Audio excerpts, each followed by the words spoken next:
Pathian tu thiang lim ilongai thang u Korin khwami te hne na tirko polo le khathon pakhat na bung ni chang som pali atanga som panga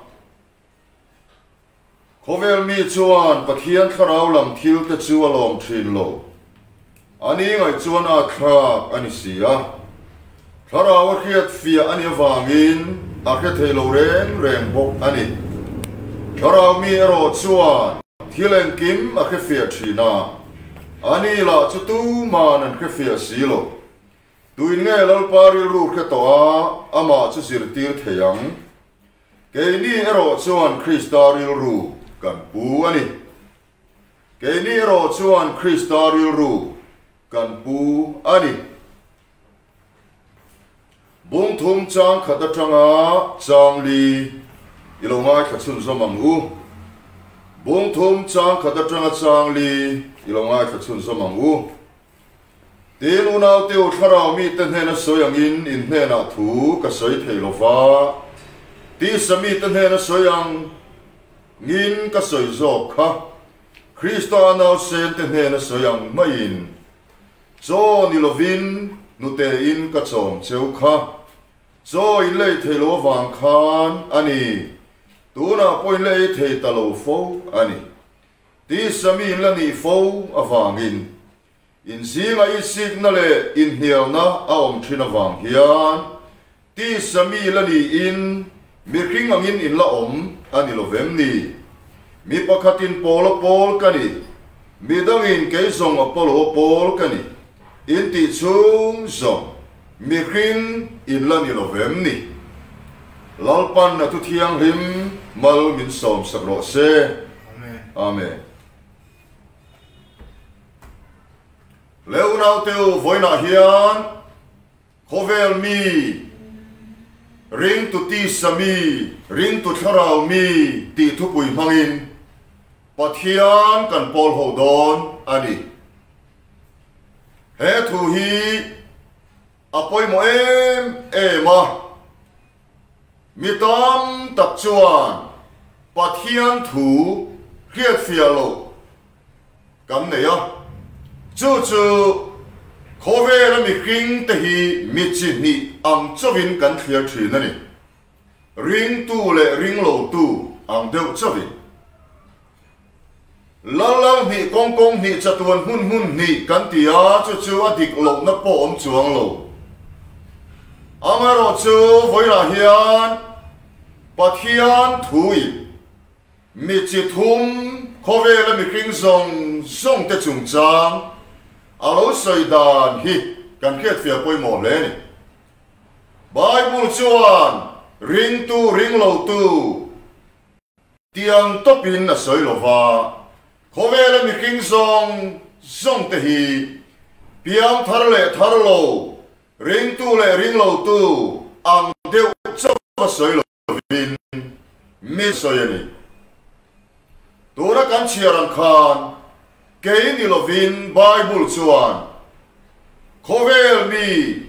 ring tu tisa mi ring tu thlarau mi tina soini ring tu tisa mi ti ina siap dot lo na a ring tu thlarau mi tina siap dot lo na a chiang ta kan mu chu khovela ring tu te a hian ring tu chin hi Ring tu thlarau mi le tisa mi anom nge yani ti hi a chiang mani ring tu in kha da deu Bible chiar pe lo in khom that chia trong trai na po that che ring tu tisa mi anoma te matak mai trong trai Bible chiar po te ma pathian du dan ha ke pen an omani chuan Bible chuan khovel mi ring tu tisa mi ring tu thlarau mi ti ina soi korin khua ko khan ho hi piang thar an ni to piang thar an ni to nu a Ringtu tisa mi an ni thu pola na soyani. Pian thar nuwa Ringtu tisa mi ani thayam ni mi tam tak chuan an ti thi thei te reng mai mi a pian thar vele a rel ro a thata hlia a duam ngai lova a chapo ngai lova mani ma sia to lova manin khongai na po nei to lova duam na po nei to lo ani reng lo piang thar chatua na nun na chang to tu te nge ya po hian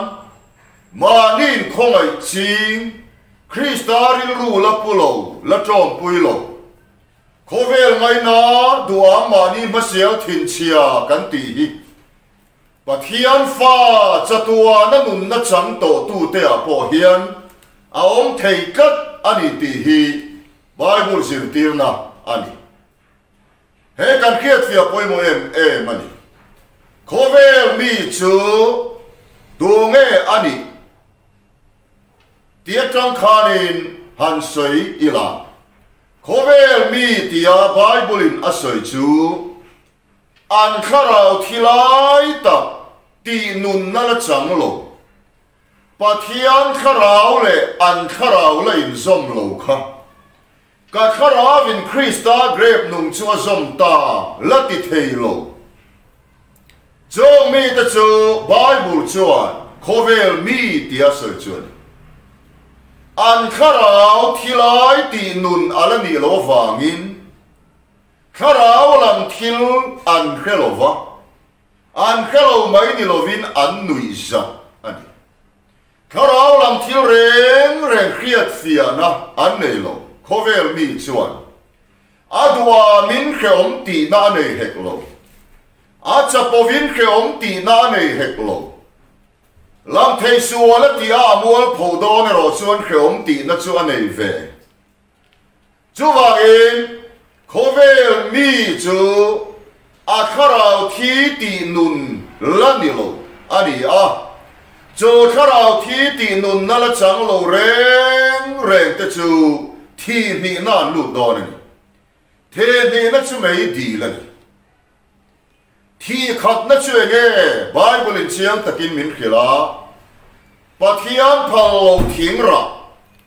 adaman a ya wa na mi ring kharau lo thi ta chu ania ye chu ani ni la lai ni thi ngai tu ra ni pathian ni na ti ya ai ni na dama taksa thi nga lo ti kan heve ai ni chia thi chu a khara wa ni adama kharau me khen kharau thi dan chu soi kual dual vin toy ten han soi la pathian kharavin azom lo pathian kharavin adama achua san awanga me khen kharau lo thita chu ania afia le zual theinan han soi lo kila kan taksa thi dan chu kan kharau achua in taksa thi kharau tel lo chuan taksa chu thian zakopale ka thoni na tian ti chuan me khen kharau achua in me khen taksa chu thia chu taksa thi dan ani me khen kharau thi dan ve thunge ro chu pathia kharau vina chua sanin me khen kharau thi chuwa chuan ei ni la lai ni thiang lal panati khan pathian kharavin adama achua sanawangin mikeng kharau chu alo thita ani cho pola ne fesi bung hia chiang takin a soya en bo chiat na in sual na awanga thi in ni atiani en bo chiat na in sual na awanga thi in ni tia avakil te kha taksa la dam lai reng te ne na asoya ni awangin taksa thi na asoy lo te chiang ani chu vai kharau thi na ni tia chianga mathai se bungre chang som ni pahnia lali suwa zui du tangwal pakhat ne na isuan me the chu vui ro se kapa mi vui tir zet ro ati khan mi thin vui ro se la le suan atia khami om sia kha enge kan ti chuan ipa cho taksa thia ti chuan ipa cho thlarau lama thi taksa la nung reng si ten va vui ro se mi thi vui ro se ten khata po khan thlarau thi na chung chang chu a fi em ani ti chuan in thlarau thi ti nun na la chang lo to phot chu mi thi an ni a ti nun na an chang lo chuan thi ni na lu do ani thi ni na chu mei di la ni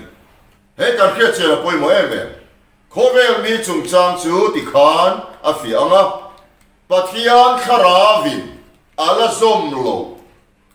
kharau thi ti nun na la chang lo zong kha khovel mi ani ta ni ti chuan chu lo du tok ta ila apa ni na ta na thil poi mo em mai chu Ringtu ni si tisa mi kha ani ta ni Ringtu ni to si tisa mi chu pathian thui neng tin nge min khri kan ti chuan a kharavin Krista grep nung chu som to a kharau le pathian kharau chuan in som to chatua nun na chang to chatua nun na chua chan to nu a arero ala bol lo a ala dua ma mani ma sia la pol ti na rama a chema mani om na pol cho van ram kal tur te na nga ya ti sami chung chang hi hiat fia poi mo khop mai Ringtu ni to si ti sami poi ka ti em le ka lung ti chem em thin tu chu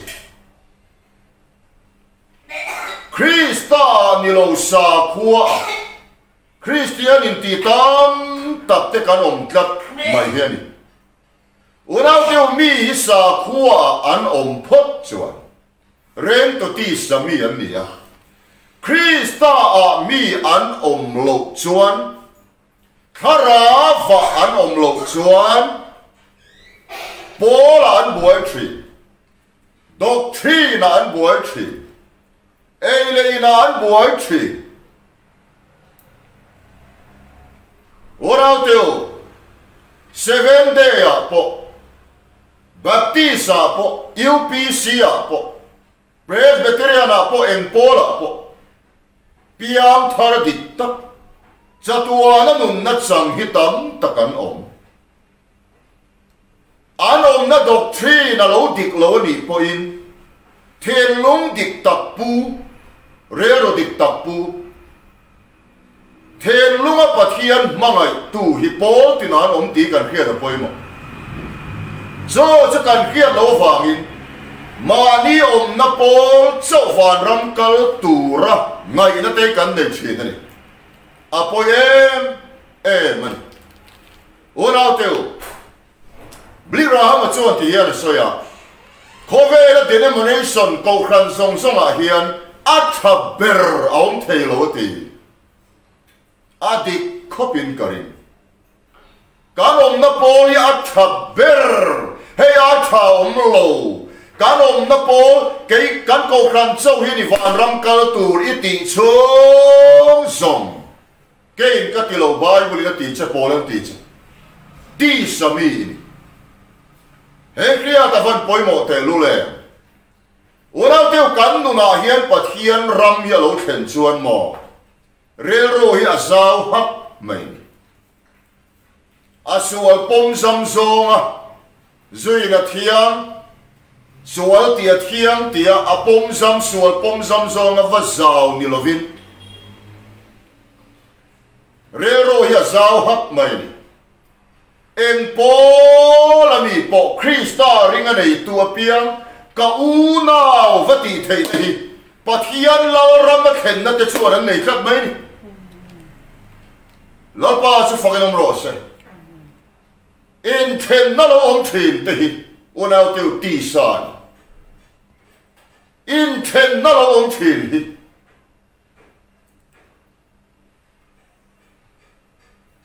Urau teu in ten khan na Ringtu gì ngã ringtu de gì ngã lâu reng reng cho nè bắt hiền thlarau ở trong cái chùa cái này ngài lo tisa ở trong cái chùa cái này cái chú mi Paul là khán ngày san em mà vàng in Paul là nuôi tiền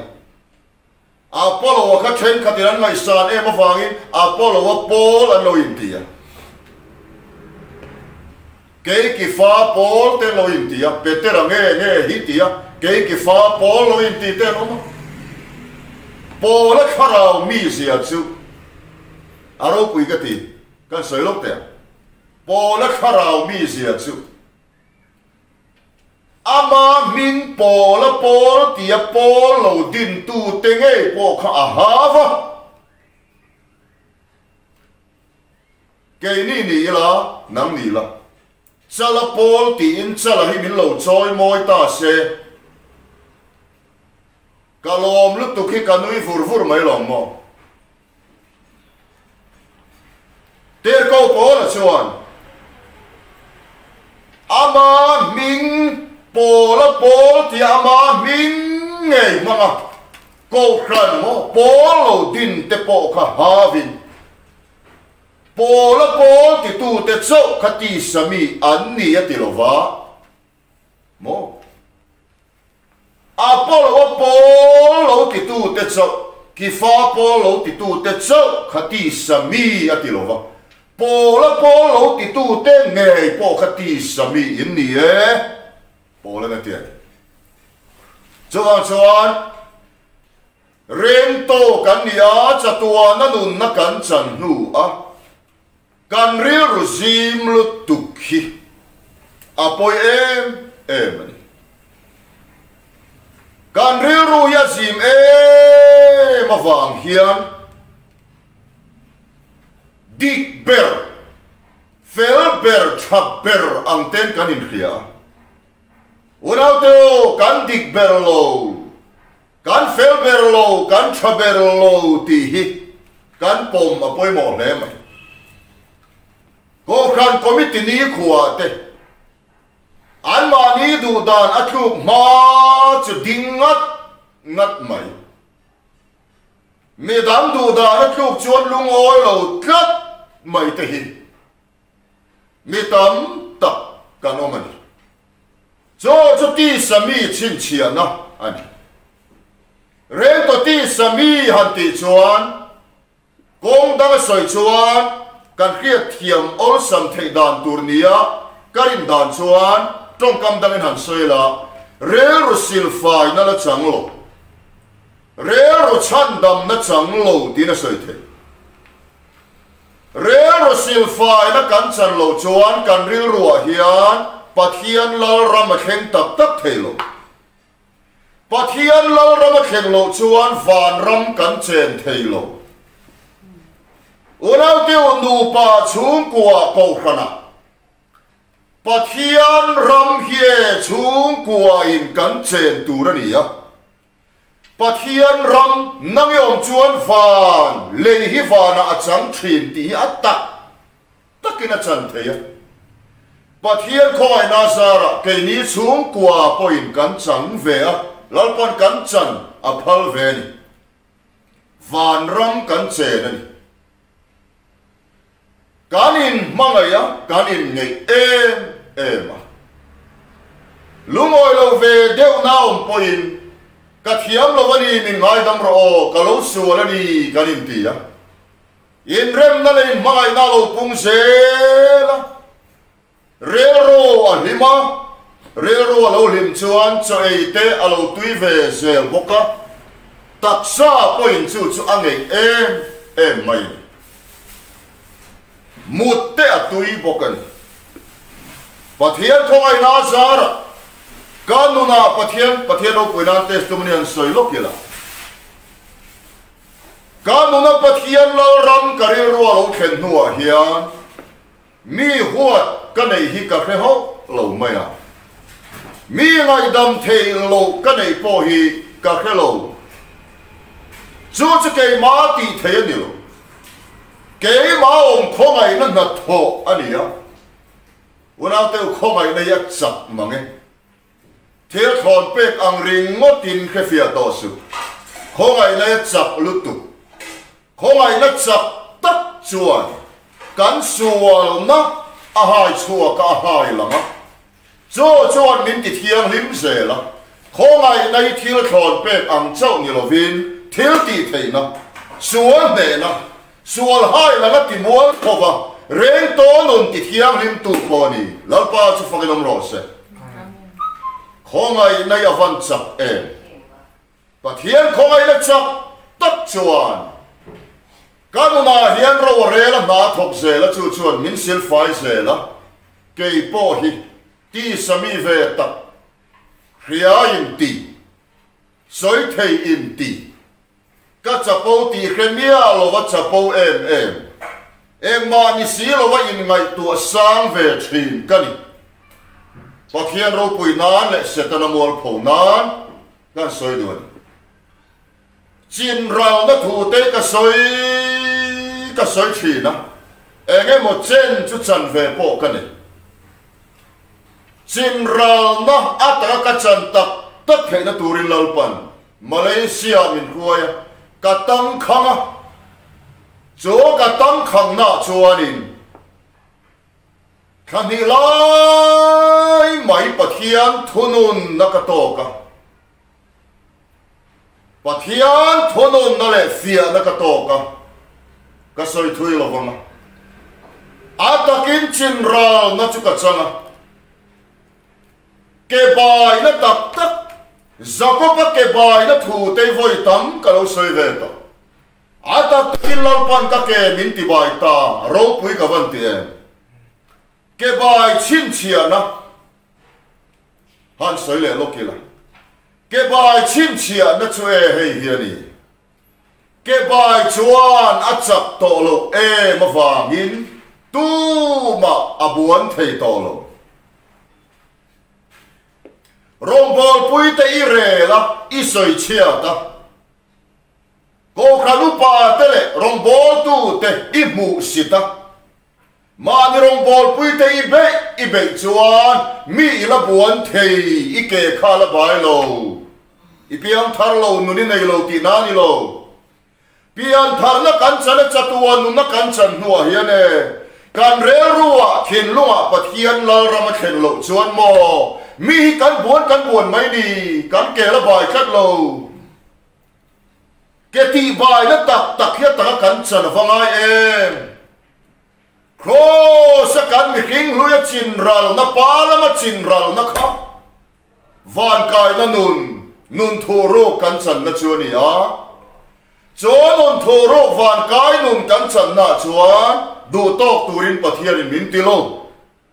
a khoi na va kan ti tel lo chatua nu na min pe chang tu te kan ni chuan e khongai na chuan thang lia na Krista an na konga nun le mi sia thang lian pui nang le ke hi lalpa min ko ni lalpa chu fakinom ro se nun le mi sia Krista an na konga than len hi ke ba nia pathian thil tuman lalpa thil tumir khiat fia vangai e lalpa thil tum pa ni han soila Bible pom pui hi pathian thil tum pa ni angina khai khom theya pakhat na chuan pathian thil tum chu fatam tak nei ani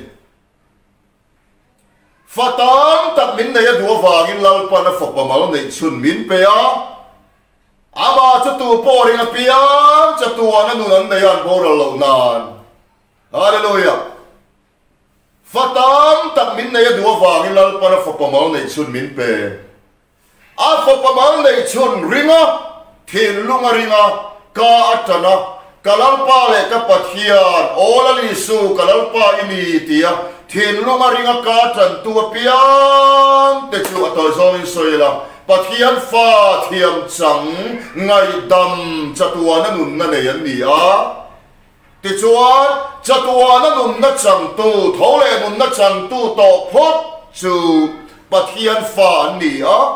thole masaber isu chu pathian fa te singa fatira lo ni a chowa chola li so chuan ka thian te ka u nau te min ti a voi khat ma la li suan ka fa te in ni min tingai lo ka unau te in ni a thole nuwa po ka pa in pa ka pathian in pathian ne na ka chho do ne ke ma pa bi ka ni to lo ka pa in pa ka pathian in pathian avan ro pu em ka fa te min tingai lo la li suan ka thian ka unau te in ni bu chong khu pa khan a ui suwa ti thi nam ti thara vina ke fiania la li suwa hi kan uani thei dan om ta khat mai ni ma se a ui suwa min ka dila che tia chong trai ka chuwa chi ho lo wang ti kha ka khia da poi mo le ti chuan unau teo lalpa chuan tuna hian fatam ta ka nei ta fatam nei bel zeli pathian thil tu mania cho cho chan chin tha ki la tu na pon fatam nei bel zel mi song song i thu chuan ngai vek chuan mi song song chunga hian lalpa na kharao le vek i suan rin thei nan ti chuan lali suwa chuan lalpa le chandam tu atan ringa an ma ni tlan tu atana mi na rin chia hian chatuan nun na changa an chunga om kharao chuan chunga aluta ti chuan pathian fa an lo ni a ti chuan pathian thui le tin ne soi pathian fo Ringtu chuan chatuan nun na nei to reng lo chuan thiam lo changani heta hian thil pakatan soilok ka duwa kan zo trong Bible a hian an le tlema an le lin fu lo deu a oma chu chan chin tha zo hana sia bung thum cha som thum paruk hian ya kan chiar lok ka nge chan chin tha zo hana sia bung thum cha som thum paruka chuan tu po fo paringa piang in chatuan nun na an nei to ni ma sela tu po fathuoi lo piang in nun na an nei lo wang helaya fathuoi lo tia asoi hi mi tam takin kan khe thiam lo thina chatuana nun na chu kan thuoi lo tura mo kan ti thina ni hei hi version dang a tong bula chuan thuoi lo tina da lo wa ring lo emo no lemo tiani lali suwa nol tu i suwa Ringtu lo tu chuan chatuan nun na an nei lo wang ti na ni chuan pathian fo Ringtu chuan chatuan nun na ni khalaya ring ti kha belief ani maya mo a ol sam em ani chatuan nun na chang tu hian kan thil ti di lo vin rin na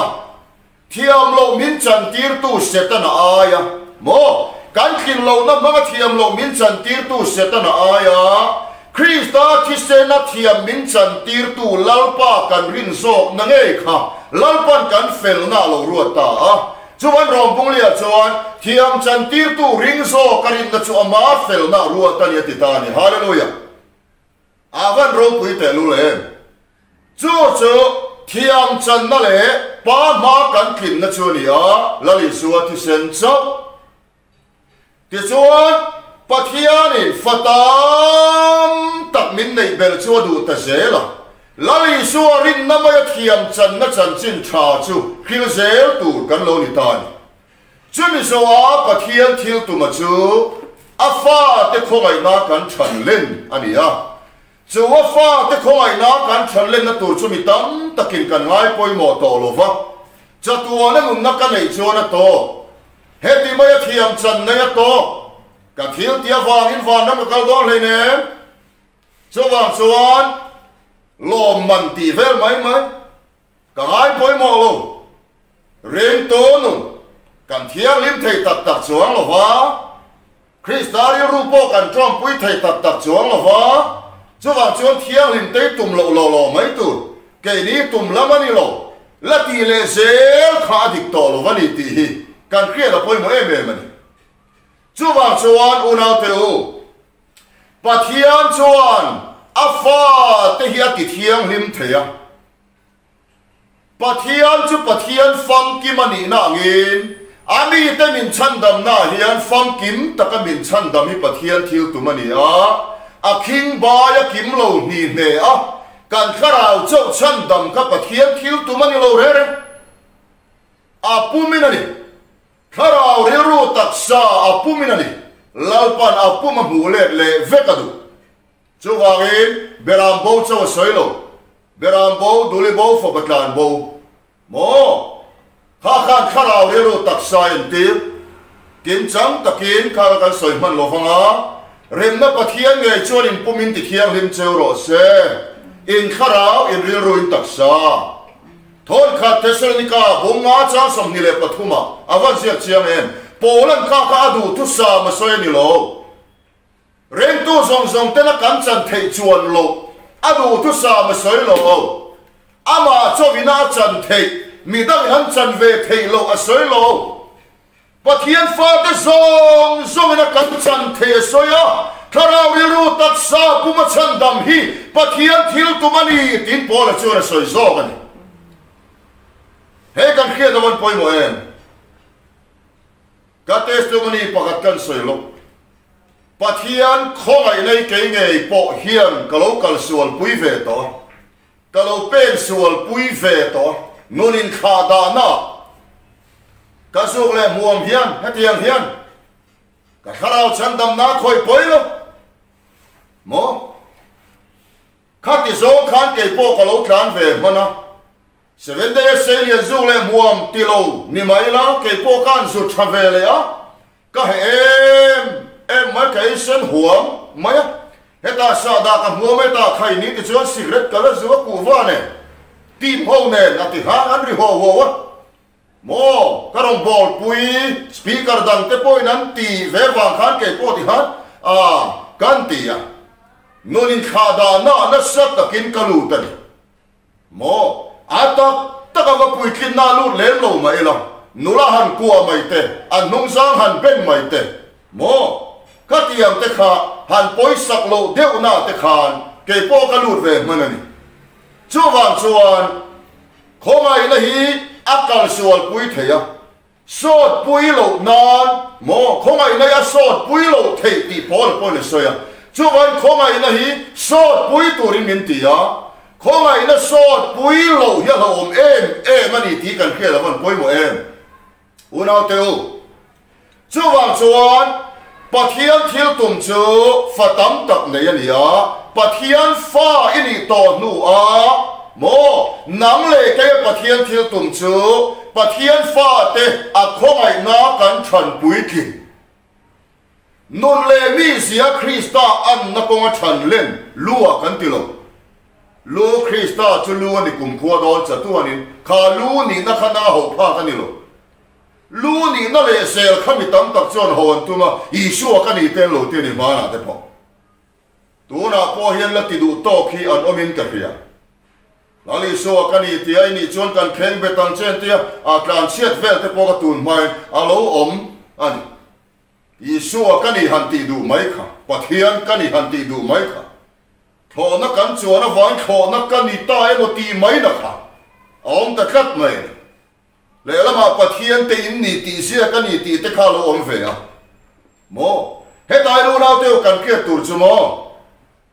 bát thiên tên nị tí tất cả lạp sủa thế nè hết tai cắn kia tụt bôi mò em mày chú lú nị nó chú ama Krista nó chẳng cùng khua đòn khá cái nị chú thế nị lô tôi đã cắn sợi chú nôn lệ mi xia à nung trắng lệ nị phung à chết đà na trong cam à em kim à Krista ăn na công a trắng liền tù rin à pha tây lao pan min có vấn đi tì hiền đi tan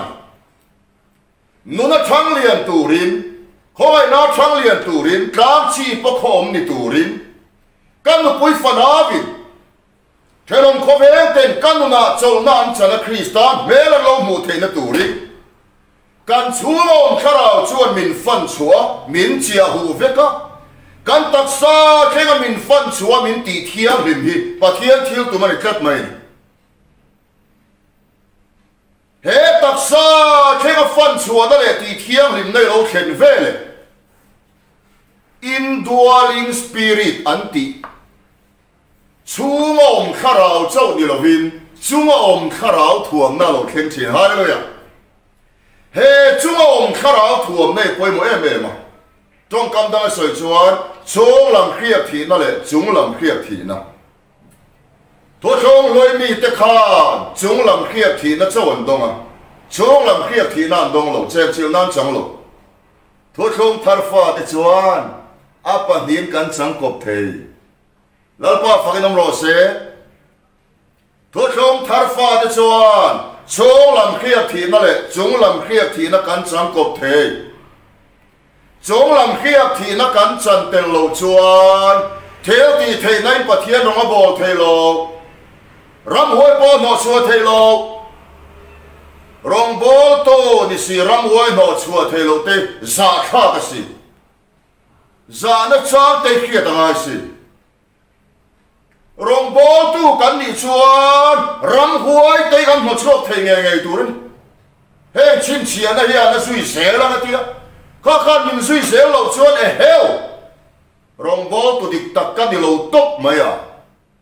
pathian hian min mang lem lo na ke mai kai mang chavel mai mai ni ti khriat chuan a chang khriat angai khat chuan chunga om kharau chung lama indwelling spirit chau di lo outpouring spirit ta kha Pentecost ni an chunga lo thleng khara wa kha chung lama chen chil na chau ni lo kha chungom kharau kha chan te langai khat rong bo tu te hian trong kam dang soi chuan sken blessing ten lo ti thi thu tak kan khiat fia lim khan sken blessing kha thu tak khiat fia na chori la min chen chil na kha sken blessing mo te kalo ti mai mai a te lo mai sken blessing chu chungom khiat thi na kan don nuwa chungom khiat thi na don hi ni hallelujah he chungom khiat thi na hi avan ro pui em lal pa ro pui nan kan soi lo kama nisan masana pathian thil ti thelen en rong bol tu rin ka fe chuaka lal pa min khuai chungom khiat thi na ne na rong min bol ti ra wangin mel ma pa tloma chong ko ke chetu in then mai tu mang em ma in rem na le mangai na lo thlenga an mela lim na lo chuaka an ko chungom ram huai in huat da in ngai to da kha thui na do chuaka kan soi du chu lalpan a chungom kharau thiam him thuam na de na rong min bol tira wangin an chungom ram huai kan mo chuaka pathian rong pui na lo theng ani hallelujah chungom kharau thuam na hi I cha kang u I khale lang u cha lo chuan chan thei lo re a chan dan kong chue kan cha kangai pani na chuan a chan na tura amman pek nga mangai in kha da tak chu chan thei lo re trong trai pe lo chung le bible chian pe lo chung le chung ya chan thei lo cha tua na nun na chan nan lali su krista rin na to lain mar sol voi di na chung kharau outpouring spirit kharau thuam na chang tura ro chuan thoi ngai in tuk luangai thachiam lo wangai dong da lo wangai mi dong da telal pan mang tak tak thelo lalpa mi man lo tam tak hi ma nin mang chop hi reverend chanchin moya dan taka hian tam tak an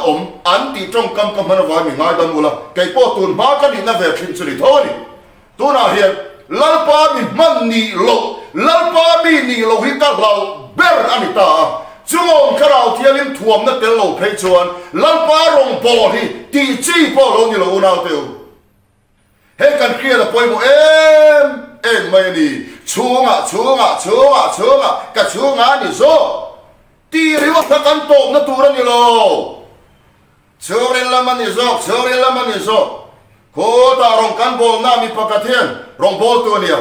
ku vai sen hua mai sial nen ti ha du da de mai ngoi te rong bol tu ni chu na moi mu ni le chorel la man ni zo ka ti ang khan ni lo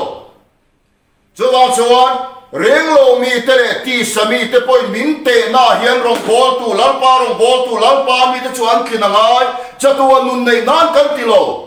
normal Christian life Christian ni dan tur tluang pang ngai khom khat mai ni normal Christian life kan phalo lut tu khia poin unau tu Ringtu in ti tur takati hian nun sa ani lo normal Christian life ani kha pa ber po ni ro athul ni chon non mai ro athul ni chon e rong bol mai ro me chen ha mi pa na om khan lo ka tia ki tia wa khan fel te me mani lo normal Christian life ani kha me sia ni su lo ku vai lo khan sang ta ni lo isai ta mai fel ta ka wa khan nun sang ni lo normal Christian life Christian ni dan tur tlom pa nga ya ni chu kan pha khi to lo na hian apoi mo em mai ni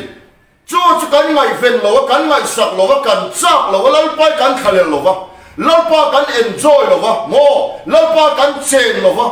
ama na len dun kan khalel lo wa chu wang chuan chungom kharau thuam nei kan chang thin lo wa chu kan chan lo chuan korin khuwa Ringtu tisa mi te am mai kha kan lo ni thina ni chu wang chuan nang le ke kharau mi ni turilal pan min ko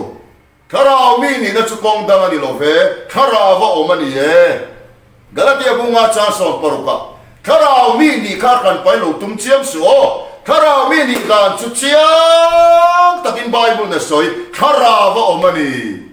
kharau ni lo vin kharawa inti kharau mi ani lo kharawa khata tak khan khia tur poi mo lu tu ka kharawa ti kha do khan na zalen free ui la poi mo to Ringtu dik tak chuan do khan na zalen kan nei to kharawa tur khan idu angaya idu lo theya idu theibo ma se ke tu chu kharawa idu khan du turin nang ba pathian khoi nei na tho wa ni hallelujah